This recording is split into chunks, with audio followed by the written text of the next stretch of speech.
Thank you, Chair, and thank you, MP Zahid.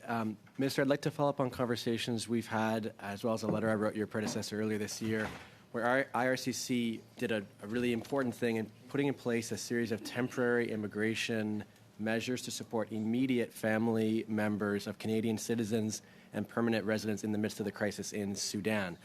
The issue we've been pursuing since is how an immediate family member is defined in the underlying regulations, because as of now, it excludes parents, siblings, and grandparents, and that means that Sudanese members of my community continue to live in fear for the safety of their brother or a sister, which I think we can both agree is immediate family.